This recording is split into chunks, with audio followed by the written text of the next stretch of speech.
तो एपिसोड 6 की स्टार्टिंग में हम देखते हैं कि आइक ऊपर से सिटी को देख रहा होता है और वहाँ पे अब सेटी आती है और कहती है तुम कुछ परेशान लग रहे हो, जब से ड्यूल खत्म हुआ है तब से तुम घर में आई नहीं रहे हो। तभी आइक कहता है मुझे पता था, और ऐसा बोलने के बाद वो जमीन से कुछ मिट्टी को उठा लेता है और कहता है इस टाउन की सोइल और क्लाइमेट काफी ज्यादा अच्छा है, हम लोग इसे नॉर्थ पोल सिस्टम के लिए यूज कर सकते हैं। तो सेटी बोलती है ये क्या चीज है, जिसपे आइक उसे बताता है कि ये एक ऐसा तरीका है जिससे हम बगैर फील्ड को रेस्ट करवाए काफी सारे अलग अलग क्रॉप्स को ग्रो करवा सकते हैं। अगर हम लोग ऐसा करेंगे तो तुम जितनी टर्निप खानी चाहती हो उतनी खा सकती हो। ये सुनकर सेटी काफी ज्यादा खुश हो जाती है क्योंकि उसे टर्निप काफी ज्यादा पसंद है, जिस पर आइक कहता है ये काफी अच्छी बात है। और अब हम लोग बिजी होने वाले हैं एक ऐसे टाउन को बनाने में जिसमें डीमंस और ह्यूमन एक साथ रहते हैं। अब अगले सीन में हम एक बंदे को देखते हैं जिसकी आर्मी काफी सारी डीमंस पे हमला करके खत्म कर रही होती है उन्हें। और इसके बाद सीन अप टाउन का आता है जहाँ पर आइक अपनी पावर को यूज करके क्रॉप्स पे पानी गिरवा रहा होता है। ये देखकर सेटी कहती है क्या ये है नॉर्थ पोल सिस्टम, जिस पे आइक कहता है अभी के लिए हम लोग वीट को उगाते हैं और उसके बाद हम लोग उसे रेस्ट पर दे देते हैं, फिर हम उस पर घास को उगाते हैं जिसको हमारी भेड़ और गाय खा सकती है। हम लोग अगर ऐसा करते हैं तो जिससे फील्ड जो होती है वो काफी समय के लिए फैलो छोड़ देती है और हम लोग बेल लेक क्लोवर टेनिस के बीच में रोटेट करते रहेंगे। इससे हम लोग बिना फील्ड को रेस्ट करवाए उगा पाएंगे। अगर ये सिस्टम सक्सेसफुल हो गया तो कोई भी इंसान और डीमन भूखा नहीं रहेगा। ये सुनकर सभी लोग खुश हो जाते हैं। अब हम लोग देखते हैं कि आइक यहाँ पे कुछ काम कर रहा होता है जहाँ पर सेटी उसके लिए चाय लाती है और कहती है मैंने सुना कि आप वाइस कमांडर में प्रमोट हो गए हो, इसके लिए कांग्रेचुलेशन। तो आइक कहता है हाँ, वाइस कमांडर की पोजीशन खाली थी तो मुझे मिल गई। सेटी कहती है ये अच्छी बात है, आज से मैं आपको वाइस कमांडर ही बुलाऊंगी। तभी वहाँ वही पिक आ जाता है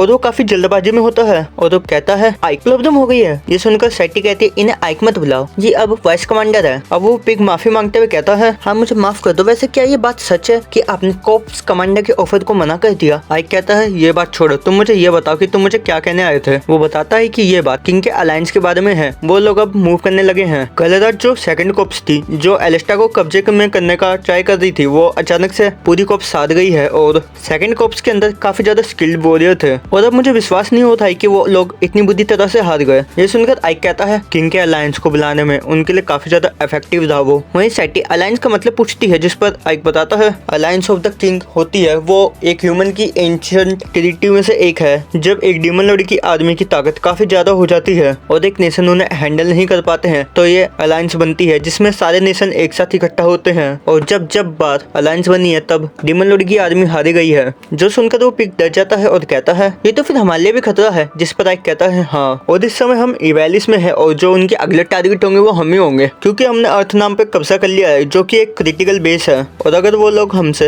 अर्थ नाम लेना चाहते हैं तो वो हमारी फ्रंट लाइन इवेलिस पे ही हमला करेंगे। अगर देखा जाए 1-on-1 में तो डीमन काफी ज्यादा पावरफुल होते हैं पर उनकी अलायंस के सामने हम बहुत ही ज्यादा स्ट्रगल में हो सकते हैं और उनके नंबर भी ज्यादा है। और अगर इवेलिस हार जाती है तो अलायंस आर्मी का अगला टारगेट अर्थ नाम ही होगा। उन लोगों के नंबर हमसे ज्यादा है और अगर वो हम पे हमला करेंगे तो हम पक्का हार जाएंगे और अर्थ नाम भी हमारे कब्जे से चला जाएगा और डीमन लॉर्ड की आर्मी को भी वापस जाना पड़ेगा डीमन लॉर्ड के कासल के अंदर। आइक अपने मन में कहता है अगर ऐसा होगा तो जो मेरा सपना है जहाँ पे मैं एक ऐसा टाउन बनाना चाहता हूँ जिसमें डीमन और ह्यूमन एक साथ रह सके, वो सपना पूरी तरह से टूट जाएगा। आइक कहता है कि उन लोगों से जीतने का हमारे पास एक तरीका है। और नेक्स्ट सीन में हम देखते हैं एक लड़की को जो आइक को बताती है कि फायर आर्म्स को अल्केमी के साथ कस्टर्ड करना काफी ज्यादा मुश्किल है और वो शूट करके दिखाती है और बताती है एक बार शूट करने के बाद ये जो गन है वो तबाह हो जाती है और अल्केमी के साथ काफी ज्यादा लिमिटेड चीजें हैं जो हम कर सकते हैं। उनकी पेनिट्रेटिंग पावर और ड्यूरेबिलिटी भी काफी ज्यादा कमजोर होगी।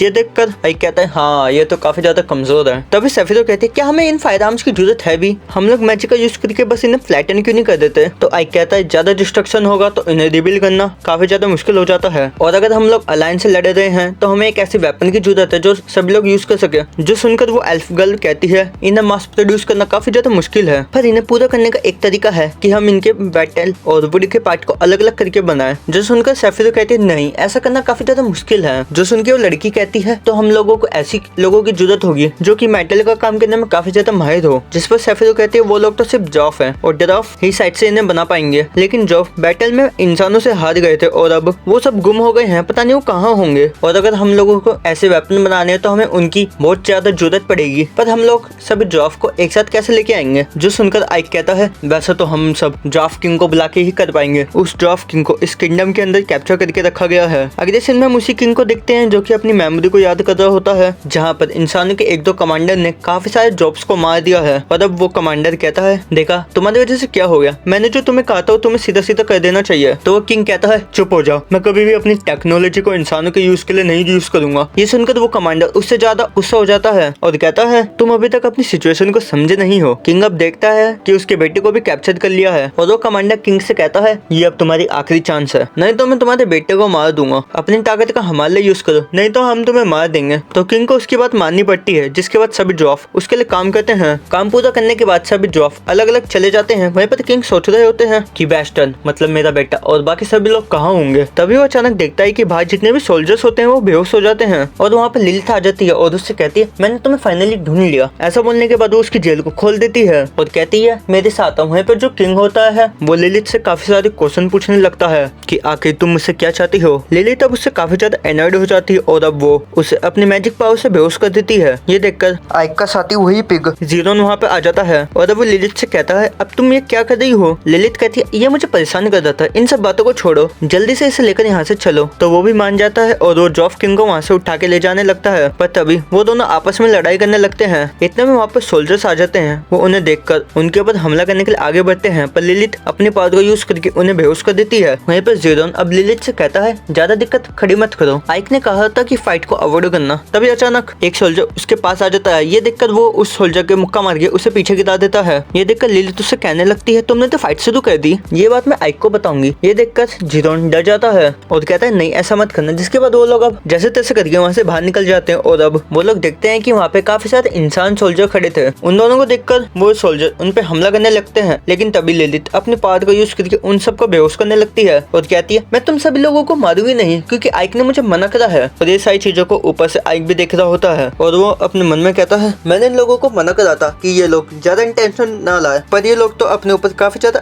टेंशन ला रहे हैं। तभी ज़ीरोन कहने लगता है यहाँ पर इतने सारे सोल्जर्स क्यों हैं, मुझे लगा था कि सारे अलायंस के साथ चले गए। और वो सारे सोल्जर्स उनका पीछा करने लगते हैं। तभी जमीन से बड़े बड़े पत्थर निकलने लगते हैं जो कि उन सोल्जर्स को वहीं रोक देते हैं। तभी आइक वहाँ पे आ जाता है और उन दोनों से कहता है तुमने काफी अच्छा करा। वहीं पर लिलिथ आइक को देखकर कहती है ये सारे पत्थर आपने लगाए हैं ना, आप काफी कमाल के हो। वहीं पर आइक ज़ीरोन से कहता है तुम्हारे कंधे पे किंग है तो उन्हें इस तरीके से ऐसे मत रखो। ये देखकर ज़ीरोन भी थोड़ा डर जाता है और वो किंग को जोर जोर से गोल घुमाने लगता है। ये देखकर आइक कहता है रुक जाओ। नेक्स्ट सीन में हम देखते हैं किंग को जैसे ही होश आता है आइक उनके सामने होता है। वो आइक से पूछते हैं कि तुम मुझे यहाँ पर क्यों लेके आए हो। आइक उन्हें वही गन दिखाता है और कहता है क्या तुम इस चीज को और ज्यादा बना सकते हो। जिस पर किंग कहता है हाँ ये थोड़ा कॉम्प्लेक्स है पर मैं थोड़ा टाइम लेकर इसे बना दूंगा, पर मैं इंसानों के लिए काम क्यों करूँ, मैं तुम्हारी मदद करने से मना कर रहा हूँ। तुम मुझे वैसे ही यूज करने की सोच रहे हो जैसे इंसानों ने करा था। तुम्हें अगर मुझे मारना है तो मार दो, पर मैं तुम्हारा गुलाम कभी नहीं बनूंगा। ये सुनकर आइक कहता है ऐसा सोचना तुम्हारे लिए काफी ज्यादा नेचुरल है, पर मैं अपने ड्रीम्स को पूरे करने के लिए इसकी हेल्प करूंगा। मैं इंसान और डीमंस के बीच में शांति लाना चाहता हूँ और मेरे साथ आओ, मैं तुम्हें कुछ दिखाना चाहता हूँ। ऐसा बोलने के बाद आइक उसे अब शहर में ले जाता है जहाँ पर डीमंस और इंसान एक साथ काम कर रहे होते हैं। ये देखकर किंग काफी हैरान होता है। वहीं पर आइक कहता है मैं इंसान और डीमंस को एक साथ खुशी से रहने देना चाहता हूँ, इसके लिए मुझे तुम्हारी मदद चाहिए। ये सुनकर किंग कहते हैं ये तो काफी इंटरेस्टिंग है, पर मुझे ये समझ नहीं आ रहा है कि इंसानों ने हमारा यूज करा और हमारी कंट्री को डिस्ट्रॉय कर दिया और अब सब ड्वार्फ दुनिया में इधर से उधर भटक रहे हैं। अगर मेरी मदद करने से इंसानों की मदद होगी तो मैं तुम्हारी मदद क्यों ही करूँ, मुझे इंसानों से कुछ भी फर्क नहीं पड़ता है। ये सुनकर आइक कहता है अच्छा तो अगर तुम क्या करोगे कि मैं तुम्हारी शांति को वापस ले आऊं, यानी अगर तुम उस वेपन को ज्यादा से ज्यादा बनाओगे तो मैं डीमन लॉर्ड को बोल के तुम्हारा ड्वार्फ किंगडम वापस से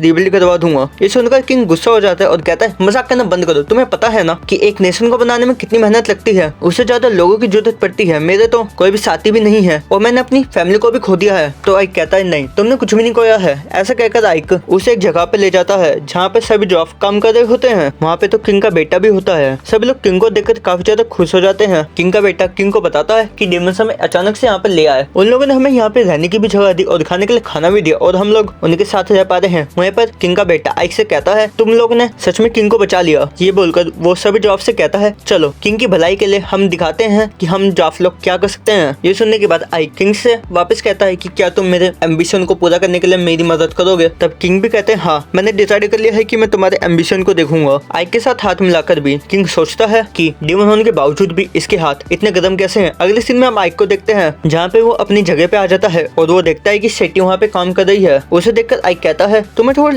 रेस्ट कर लेना चाहिए, अगर तुम्हें बुक पढ़ना पसंद है तो तुम जब फ्री होते हो तब बुक पढ़ लेना। जिसपे वो कहती है हाँ मुझे बुक पसंद है पर मुझे पढ़ना नहीं आता है। ये सुनकर आइक कहता है अच्छा ऐसी बात है तो जब मैं फ्री होऊंगा तो मैं तुम्हें बुक पढ़ना सिखा दूंगा। जो सुनकर सेटी अब खुश हो जाती और शुक्रिया कहती है। तभी वहाँ लिलिथ आ जाती और वो उन्हें बताती है कि जितने भी ड्वार्फ गुम हो गए थे मैं उन सभी को लेके आ चुकी हूँ। और वो देखती है कि सेटी आइक के पास थी तो वो ये देखकर जेलस फील करती है और अब वो सेटी के साथ लड़ाई भी करने लगती है। तभी वहाँ ज़ेरोन आ जाता है और वो आइक को बताता है कि दिक्कत आ गई है। उसके बाद सुनकर सेटी और लिलिथ कहती है चुप हो जाओ, और ज़ेरोन भी सोचने लगता है कि उसने क्या गलती करी है। इसके बाद हम लोगों को दुश्मनों का एरिया दिखाया जाता है जहाँ पे एक बंदा आके जनरल को बताता है कि डीमंस ने ड्वार्फ किंग को अपनी साइड कर लिया है। जो सुनकर वो जनरल कहता है मुझे पता नहीं है कि आखिरकार ये डीमंस क्या सोच रहे हैं, और वैसे भी वो बूढ़ा किंग आखिरकार करी क्या सकता है। तभी वो दूसरे बंदे से कहता है कि एवेलियस के अंदर कितनी सारी फोर्सेस हैं, जिसपे वो बंदा बताता है इस समय 500 है और सारे ब्रिगेड कमांडर वहीं जा रहे हैं उन्हें सपोर्ट करने के लिए, तो उनके नंबर बढ़ सकते हैं। ये सुनकर जनरल कहता है तो हमारे नंबर कितने हैं, जिसपे वो बंदा बताता है 12 बैटेलियन और 12,000 सोल्जर। वो सुनकर जनरल कहता है अच्छा तो हमारा जितना पक्का है तो अब समय आ गया है उन पर हमला करने का, और यही हो जाता है एपिसोड खत्म। नेक्स्ट एपिसोड देखने के लिए चैनल को सब्सक्राइब कर दो। तब तक के लिए सायोनारा।